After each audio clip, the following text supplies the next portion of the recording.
नमस्कार। उत्तराखंड की खबरों में आपका स्वागत है और मैं आपके साथ प्रिया बिस्ट। बुलेटिन की शुरुआत करेंगे इस वक्त की बड़ी खबर के साथ। इस वक्त की बड़ी खबर अल्मोड़ा सड़क हादसे से जुड़े अपडेट से है, जहां हेलीकॉप्टर से घायलों को अस्पताल भेजा गया है। स्टीयरिंग फेल होने की वजह से ये बड़ा हादसा हुआ था, जहां हादसे में 7 लोगों की मौत हो गई है। बस में करीब 19 यात्री सवार थे, जिसमें से कई सारे लोग घायल बताए जा रहे हैं और 7 लोगों की मौत हो गई है। अल्मोड़ा सड़क हादसे से जुड़ा बड़ा अपडेट सामने आया है, जहां घायलों को एयरलिफ्ट कर अस्पताल पहुंचाया गया है। हेलीकॉप्टर से घायलों को अस्पताल भेजा है, जहां उनका उपचार चल रहा है। स्टीयरिंग फेल होने की वजह से यह बड़ा हादसा हुआ था और इस हादसे में 7 लोगों की मौत हुई थी। इसी के साथ साथ कई सारे लोग घायल बताए जा रहे हैं, 12 लोग घायल बताए जा रहे हैं। आपको बता दें कि इस बस में 19 यात्री सवार थे, जिनमें से 7 लोगों की मौत हो चुकी है और बाकी बचे यात्री घायल बताए जा रहे हैं, जिन्हें एयरलिफ्ट करके हेलीकॉप्टर से अस्पताल भेजा गया है।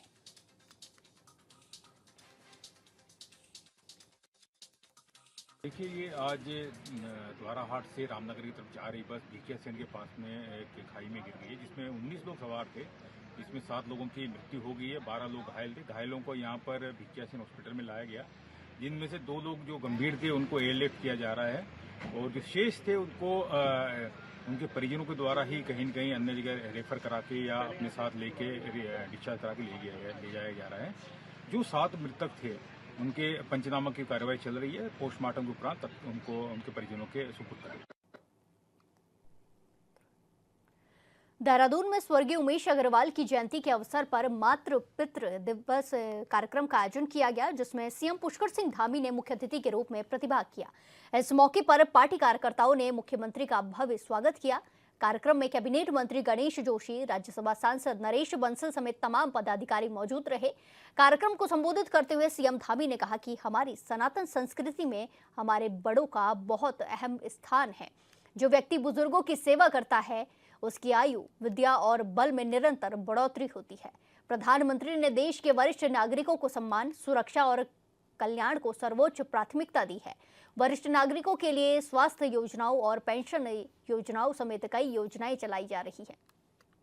हमारी सरकार भी वरिष्ठ नागरिकों के कल्याण कितने मिनट का है? के लिए पूरी तरह से संकल्पित होकर कार्य कर रही है। आप सबको पता होगा कि पहले जो वृद्धावस्था पेंशन थी, वो पेंशन काफी कम थी। उसमें हमने टॉप अप किया, काफी बढ़ाया। पहले 1000 रुपए से 1200 किया, 1200 से 1500 किया और फिर 1500 कर दिया। लेकिन परिवार में 2 बुजुर्ग दंपत्ति हैं तो पेंशन केवल एक को मिलती थी। अक्सर उस पेंशन को लेके आपस में थोड़ा हल्का फुल्का नोक-झोंक भी हो जाती थी, झगड़ा भी हो जाता था। हमने कहा ये तो नहीं होना चाहिए। जिन बुजुर्गों के आशीर्वाद से हम काम कर रहे हैं, उनको कोई तकलीफ इसमें नहीं होनी चाहिए। तो हमने तय किया, एक प्रावधान किया कि घर में अगर 2 बुजुर्ग दंपत्ति हैं तो दोनों को वृद्धावस्था पेंशन मिलेगी। और इस योजना के अंतर्गत आज राज्य के लगभग 6 लाख हमारे बुजुर्गों को डीबीटी के माध्यम से ये पेंशन उनके बैंक के खाते में सीधे ट्रांसफर की जा रही है। हमने वृद्ध दंपतियों की आवश्यकताओं को ध्यान में रखते हुए इसमें पात्र पति और पत्नी ये तो पेंशन कर ही दी है। इसके साथ ही हमारी सरकार द्वारा राज्य के सभी जनपदों में वृद्धा आश्रम की व्यवस्था को भी लगातार मजबूत किया जा रहा है, उनको सुदृढ़ किया जा रहा है। वर्तमान में बागेश्वर, चमोली, उत्तरकाशी में राजकीय वृद्धा आश्रम संचालित हो रहे हैं, जबकि देहरादून, अल्मोड़ा और चंपावत में नए भवन बनाए जा रहे हैं। निर्माणाधीन भवनों का काम काफी आगे बढ़ गया है। हम केंद्र सरकार के सहयोग से उधम सिंह नगर जनपद के रुद्रपुर में मॉडल वृद्धाश्रम का निर्माण करा रहे हैं। वहीं रुद्रप्रयाग, टेहरी, पौड़ी और पिथौरागढ़ में भी वृद्धाश्रमों की स्थापना हेतु प्रक्रिया गतिमान है। इसके अतिरिक्त हरिद्वार, उधम सिंह नगर और नैनीताल सहित विभिन्न क्षेत्रों में गैर सरकारी संगठनों के द्वारा भी संचालित वृद्धाश्रम भी लोगों की सेवा कर रहे हैं, हमारे बुजुर्गों को सेवा दे रहे हैं। और इन वृद्धाश्रमों में असहाय और परिवार से वंचित हमारे वरिष्ठ जनों को निःशुल्क आवास व भोजन की सुविधा प्रदान की जा रही है। यही नहीं, हम केंद्र सरकार के सहयोग से संचालित अटल वयोअभ्युदय योजना के माध्यम से वरिष्ठ नागरिकों के कल्याण और उनके समग्र विकास के लिए भी निरंतर कार्य कर रहे हैं और इनके अंतर्गत वृद्धाश्रमों के संचालन के लिए, उनके रख रखाव के लिए गैर सरकारी संगठनों को अनुदान सहायता प्रदान करने के साथ ही पोषण, चिकित्सा और मनोरंजन जैसी सुविधाएं भी निःशुल्क रूप से प्रदान की जाती हैं। इसके साथ ही इस योजना के अंतर्गत राज्य में पहली बार वरिष्ठ नागरिकों की देखभाल के लिए मानव संसाधन तैयार करने की दिशा में भी जेरियाट्रिक केयर गिवर प्रशिक्षण कार्यक्रम आयोजित किया गया, जो हमारे वृद्धों की देखभाल करने के लिए ट्रेनिंग होती है। उस ट्रेनिंग को भी यहाँ पर किया गया है। इसमें करीब 20 मास्टर ट्रेनर तैयार किए गए हैं। इतना ही नहीं, हमने इस वर्ष प्रत्येक जनपद में कम से कम 50 व्यक्तियों को मास्टर ट्रेनर बनाने के साथ ही 150 व्यक्तियों को जेरियाट्रिक केयर गिवर प्रशिक्षण प्रदान करने का भी लक्ष्य निर्धारित किया है, जिससे कि हमारे बुजुर्गों को जहां भी ऐसे मास्टर ट्रेनरों की प्रशिक्षण वालों की आवश्यकता हो वहां वो उपलब्ध हो जाए। इसके अतिरिक्त हम राष्ट्रीय वयोश्री योजना के अंतर्गत वृद्धजनों को सहायक जो उपकरण है वो उपकरण भी उपलब्ध करा रहे हैं। इसके साथ ही वरिष्ठ नागरिकों को निःशुल्क मोतियाबिंद सर्जरी की सुविधा भी प्रदान कर रहे हैं, जिसके अंतर्गत इस वर्ष 1300 वरिष्ठ नागरिकों की निःशुल्क चिकित्सा कराने का लक्ष्य भी हमने निर्धारित किया है। यही नहीं, सरकार ने बदलते समय में रिश्तों में आई चुनौतियों को देखते हुए वरिष्ठ नागरिकों के अधिकार की रक्षा के लिए राज्य में माता पिता एवं वरिष्ठ नागरिकों के लिए भरण पोषण अधिनियम भी लागू किया है। इसके माध्यम से हमारे बुजुर्गों को यह कानूनी अधिकार प्राप्त हो जाता है कि वे अपने बच्चों या कानूनी उत्तराधिकारियों से भरण पोषण की मांग कर सकें। और जो यूसीसी का जो कानून हमने पूरे देश में, देश की आजादी के बाद उत्तराखंड हमारा ऐसा राज्य हो गया है जहां सबसे पहले भारत के संविधान की आत्मा को धरातल पर उतारने का निर्णय लिया गया और उसको साकार रूप से लागू करने का काम किया है। उसमें भी हमने जहां महिलाओं की सुरक्षा, उनका सशक्तिकरण दोनों सुनिश्चित करने का प्रावधान किया है, वहीं हमारे बुजुर्गों के उनकी भी सुरक्षा, उनके भी उत्तराधिकार से लेकर भरण पोषण से लेकर तमाम प्रावधान उस कानून में किए गए हैं। यानी कि वो कानून सबकी सुरक्षा के लिए है, सबके लिए अच्छे के लिए है। मैं आज के अवसर पर बहुत ज्यादा नहीं कहना चाहता, चूंकि विलंब हो गया है। तो पहले भी थोड़ा मुझे भी आने में विलंब हो गया, क्योंकि एक और अन्य बैठक थी, उस बैठक में मैं था। तो आज के इस अवसर पर मैं आप सभी वरिष्ठ जनों को, सभी अपने बुजुर्गों को ये विश्वास दिलाता हूं कि जहां इन्होंने सिद्धार्थ में मातृ पितृ भक्ति दिवस का आयोजन किया है, मैं भी आपको एक बेटे के रूप में, एक भाई के रूप में ये विश्वास दिलाता हूं कि आपके सम्मान के लिए, आपकी सुरक्षा के लिए और आपकी सुविधाओं के लिए किसी भी प्रकार की कोई कमी कभी नहीं आने। इसी के साथ खबरों में आगे बढ़ते हैं। ऋषिकेश में कांग्रेस विधायक प्रीतम सिंह और पूर्व कैबिनेट मंत्री हरीश सिंह रावत ने प्रेस कॉन्फ्रेंस की। इस दौरान उन्होंने वन विभाग की कार्रवाई पर सवाल उठाए और बीजेपी सरकार पर निशाना साधते हुए कहा कि वन भूमि मामले में सुप्रीम कोर्ट के आदेशों का पालन सरकार की जिम्मेदारी है, लेकिन सरकार ने लोगों से संवाद नहीं किया। इन्हीं गांव का प्रकरण, जब मैं वन मंत्री था, माननीय हाईकोर्ट से आदेश हुए थे इन्हीं गांवों को खाली करने के लिए, वन भूमि को नापने के आदेश हुए थे और उधम सिंह नगर के कुछ गांवों को वन भूमि के अंदर जो गांव थे, तो मैंने अपने अधिकारियों की बैठक बुलाई और उसमें एक निर्णय हमने लिया कि अगर हम जबरदस्ती फोर्स के बलबूते पे अगर इन गांव को बेदखल करने की कोशिश करेंगे तो उससे हमें गोलियां चलानी पड़ेंगी, लाठीचार्ज करना पड़ेगा और जनहानि, बहुत बड़े लेवल पे जनहानि हो सकती है।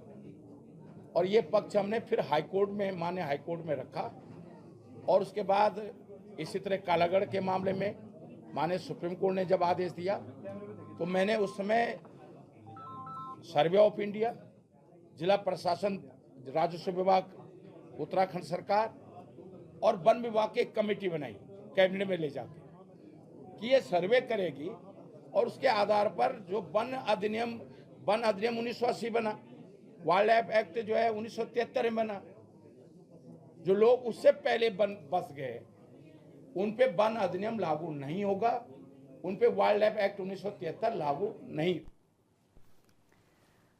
डोईवाला विकासखंड के रानी पोखरी ग्राम पंचायत के भोगपुर में सरकार जनता के द्वार कार्यक्रम के तहत बहुउद्देशीय शिविर का आयोजन किया गया, जिसमें विधायक ब्रजभूषण गैरोला के साथ कई ग्राम प्रधान और उप जिलाधिकारी ऋषिकेश योगेश मेहरा मौजूद रहे। शिविर में फरियादियों ने अधिकारियों के समक्ष कई सारी समस्याओं को रखा, जिनमें से कई समस्याओं को मौके पर ही निराकरण किया गया। वृद्धा, विधवा, विकलांग पेंशन, बिजली, पानी, सड़क, स्वास्थ्य, सिंचाई और वन विभाग और उद्यान विभाग से संबंधित कई समस्याएं लेकर फरियादी शिविर में पहुंचे। शिविर में तमाम विभागों ने स्टॉल लगाकर सरकारी योजनाओं की जानकारी भी ग्रामीणों को दी। हमारे पूरे प्रदेश के अंदर सरकार जनता के द्वार, जन जन के द्वार हमारी सरकार जा रही है और अभी हमारी विधानसभा में आपका दुदली में, माजरी ग्राम पंचायत में, पूरे जिला पंचायत में और हमारे आज यहाँ पर भोगपुर में ये शिविर लगाया गया है। और यहाँ पर विभिन्न विभागों के यहाँ पर सभी विभाग के अधिकारी कर्मचारी आए हैं, आपने देखा स्टॉल भी लगे हुए हैं और विभिन्न विभाग के द्वारा आम जनता को जानकारियाँ दी गई है। अभी एसडीएम हमारे यहाँ पे आए हैं और सारे विभागों के अधिकारी, बीडीओ सब आए हैं।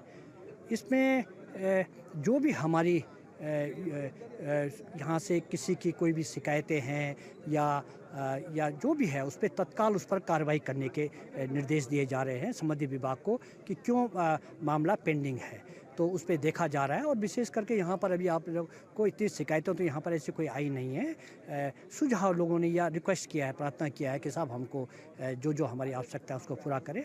बाकी तो हमारे क्षेत्र में ये पूरा हमारा जो ये गडुल का जो क्षेत्र है, ये पूरा जिला पंचायत हमारा जो है नए रानी पोखरी का ये जो नए पंचायत में यहाँ पर हम लोगों ने काफ़ी काम यहाँ पे किए हैं। सड़कें काफ़ी हमारे का निर्माण हुआ है, पानी की समस्याओं का निस्तारण हो रहा है, अन्य चीज़ें भी हो रही हैं। लगातार हम लोग प्रयासरत हैं। कई बार दिए हैं प्रांतापात, पहले जो शिविर लगे भोजपुर में कोई कार्रवाई नहीं हुई। आज भी मैंने दिया है प्रांतापात जेसीबी मशीनों का, जो बिना सम्मतिकरण की अनुमति ली जा रही ऋषिकेश से और उसकी आड़ में खड़े पहाड़ काटे जा रहे हैं। अब एसडीएम साहब कह रहे हैं कि हम लोकेशन बताओ कहाँ है क्या है, जब हम बोल रहे हैं कि आपको ग्राम पंचायत गडूल है, अन्य जगह पे जेसीबी मशीन चल रही है, मानकों की विपरीत चल रही है, पेड़ों को चोटिल कर रहे हैं। अब कह रही है आप लोकेशन दो तब हम जाएंगे, ये करेंगे। और हम जब आपको पूरा बता दिया हमने कि इस ग्राम पंचायत के इस गाँव में लगी हुई है, तो जहाँ क्या करें आप। मुझे तो ये लगता है कि ये खाना पूर्ति वाला सिस्टम। इसी के साथ खबरों में आगे बढ़ते हैं। लोहाघाट के पालिका सभागार में राशन कार्ड केवाईसी शिविर का आयोजन किया गया, जहां बड़ी तादाद में लोग बच्चों समेत राशन कार्ड की केवाईसी कराने पहुंचे। इस दौरान पूर्ति निरीक्षक चंद्रकला चतुर्वेदी ने बताया कि सभी राशन कार्ड धारकों को राशन कार्ड में अंकित पूरे परिवार की केवाईसी कराना अनिवार्य है, जिसकी आखिरी तारीख 31 दिसंबर है।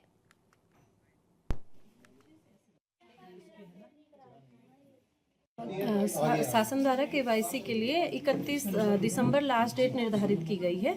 अभी तक जो केवाईसी थी सस्ता गल्ला विक्रेताओं के माध्यम से करवाई जा रही थी, तो जनता की सुविधा के लिए हमने आज 30 दिसंबर और 31 दिसंबर 2 दिन नगर पालिका में अपनी तरफ से शिविर लगाया है कि जो छूटे हुए लोग हैं, जो किसी वजह से नहीं जा पाए थे या दुकान में ज़्यादा भीड़ की वजह से नहीं हो पा रहा था, तो उनकी यहाँ पे केवाईसी की जा रही है।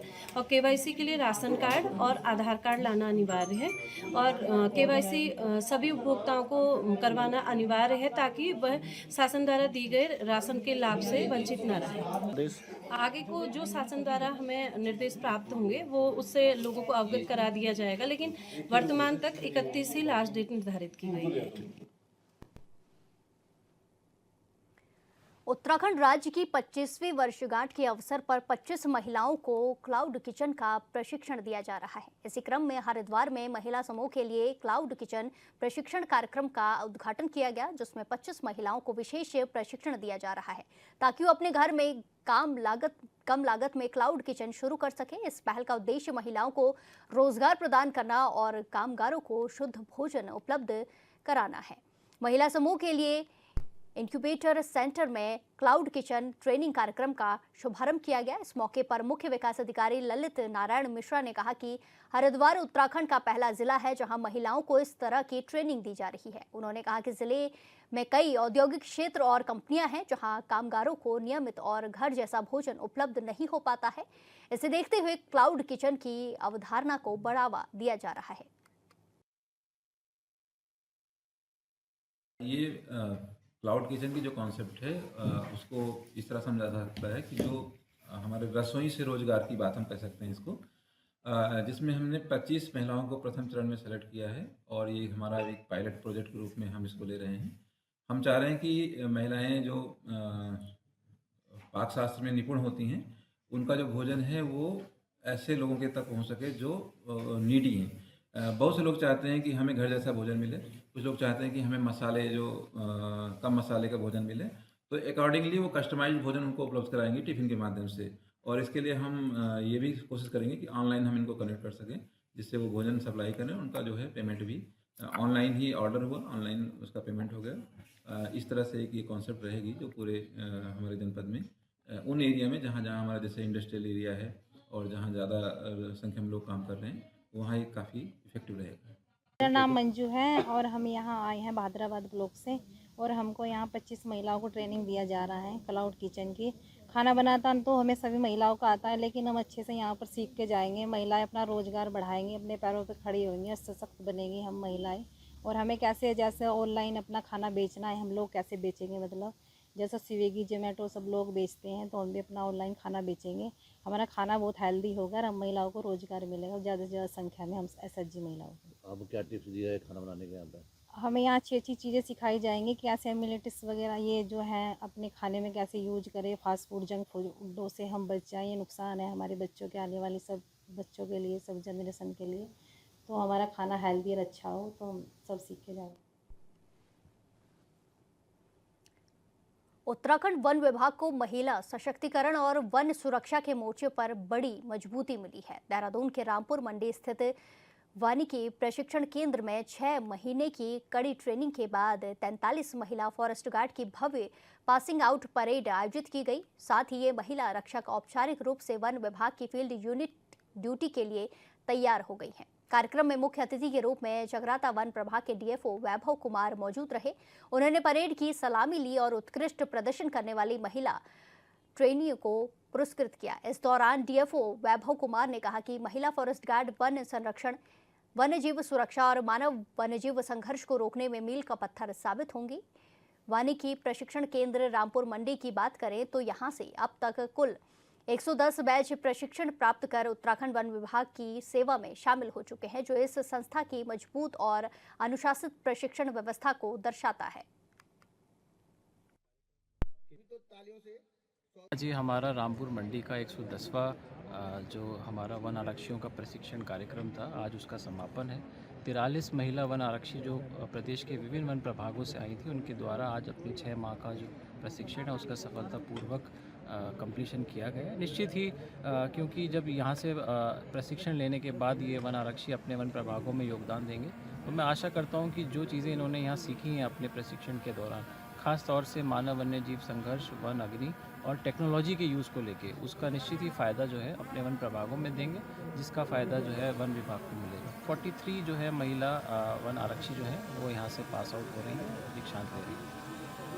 इनको जो हम यहाँ से जो ट्रेन कर रहे हैं, इनको हम हर उस क्षेत्र में ट्रेन कर रहे हैं। वाइल्ड लाइफ से संबंधी या प्रकृति से संबंधी या फिजिकली से संबंधी, सब लोग फिजिकली फिट होकर हम लोग यहाँ से भेजते हैं। और उसके साथ साथ आजकल जो ग्रामीणों के जो हमारी योजनाएं वो चलती हैं, उनको कैसे गाँव ग्रामीणों के साथ कैसे हम लोग संवाद करेंगे, कैसे किसके साथ अपना व्यवहार मेंटेन करेंगे, ये सब लोगों को हम लोगों मेंटली और फिजिकली दोनों को हम यहाँ से मजबूत करके भेजते हैं, ताकि ये इनका जो उनके अंदर का जो जोश है वो उससे काफ़ी हमारे विभाग को बहुत फ़ायदा होगा। विभाग को क्या, पूरे पर्यावरण को फ़ायदा होगा। ये अगर एक्टिव होते हैं, अगर हर तरह से वो हमने जिस हिसाब से उनकी जो ट्रेनिंग करी है हर तरह से, इसमें फील्ड का विजिट भी कराया गया है पूरा आपका प्रदेश स्तर पे, जहाँ जहाँ पे जो चीज़ों की हम लोगों को ज़रूरत होती है कि किस चीज़ की हमारे यहाँ कमी पूरी होनी चाहिए, हमने हर तरह से प्रयास किया है कि इन लोगों को ट्रेन करके भेजा जाए। और अपेक्षा है कि ये लोग अच्छी तरह से सीख गए होंगे और मुझे उम्मीद है कि अपने फील्ड में जाके इस काम को बड़ी उत्साहवर्धक ढंग से करेंगे।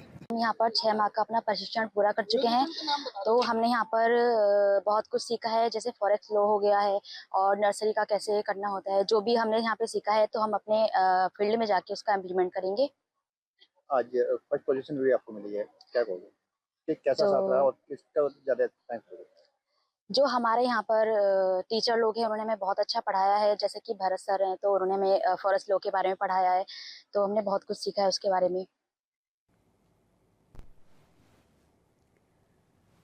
नए साल के मौके पर बड़ी संख्या में लोग धर्म नगरी हरिद्वार पहुंच रहे हैं। 31 दिसंबर से पहले बाजारों में रौनक है और होटल आश्रमों में बुकिंग तेज हो गई है। पिछले कुछ सालों में नए साल पर धार्मिक पर्यटन का रुझान देखने को मिला है। लोग गंगा स्नान कर नए साल का स्वागत कर रहे हैं। धार्मिक पर्यटन से होटल कारोबारियों की भी रौनक देखने को मिल रही है।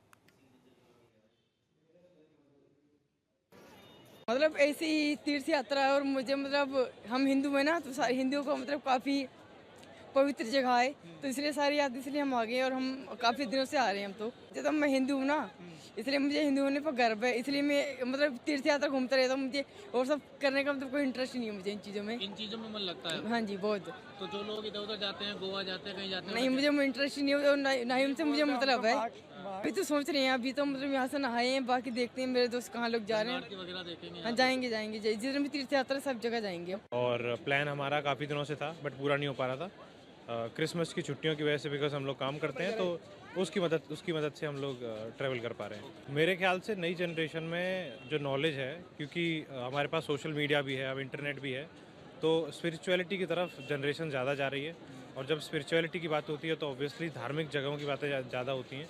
तो अब मैं एज अ यंगस्टर मैं भी खुद चाहता हूँ कि मैं इस चीज़ को भी एक्सप्लोर करूँ, नॉट इवन टेक्नोलॉजी। तो इसलिए शायद मेरे ख्याल से पर थोड़ा सी शहर में चहलकदमी है, थोड़ा रौनक सी बढ़ी हुई है हरिद्वार में। जो मायूसी था वो थोड़ा खत्म हुआ है। अच्छा, हाँ, थोड़ा सा बूस्ट मिलता है। अभी पहाड़ों में देखिए, ऋषिकेश में या हरिद्वार में हमारा ही वो संख्याएँ हैं, क्योंकि मैं होटल एसोसिएशन का नेतृत्व करता हूँ। तो उसमें ऋषिकेश में जैसे कल बात हुई थी मेरी, वहाँ पे भी क्राउड है, मंसूरी में भी क्राउड है। और आने वाला जो वर्ष है उसमें हम लोग अपेक्षा भी करते हैं कि जो 2025 गई है उससे अच्छा हो। और सरकार भी हमारे साथ, जो पिछले साल की कुछ नीतियाँ थी जिससे पर्यटन को आने में दुविधाएं खड़ी हुई थी, उस पर सुलभ सुचारू रूप से काम करे और आने वाला वर्ष अच्छा हो, मैं यह आशा करता हूँ। पर थोड़ा सा चहलकदमी बढ़ने से हरिद्वार में भी सुगबुगाहट हुई है मार्केट में। आप देख रहे होंगे, अभी 2-4 दिन से मैं देख रहा हूँ, सुगबुगाहट अच्छी है और अच्छा होना चाहिए। इसी प्रकार से आध्यात्मिक और सनातन परंपराओं में लिप्त वो युवा वर्ग जो कि अन्यत्र जगहों पर जाकर नववर्ष मनाता था, लेकिन अब जो जिसे जेनजीज कहते हैं, जो नव पीढ़ी है, वो लोग, उनका सबका जो आगमन है वो तीर्थ स्थलों की ओर हो गया है, मंदिरों की ओर हो गया है। इसलिए नव वर्ष पर भी आने वाले श्रद्धालु, अधिकांश वो नौजवान लोग गंगा में पूजा अर्चना करते हैं, गंगा आरती में सम्मिलित होते हैं और तीर्थ से जुड़े हुए जितने भी आसपास के मंदिर इत्यादि हैं वहाँ जाना पसंद करते हैं। हम भी उनका स्वागत करते हैं, अभिनंदन करते हैं और आशा करते हैं ये सनातन धर्म से जुड़े लोग अपने धर्म को पहचानें, अपनी रिचुअल्स को पहचानें। इस बुलेटिन में फिलहाल के लिए इतना ही। बाकी तमाम खबरों के लिए देखते रहिए HNN 24/7। नमस्कार।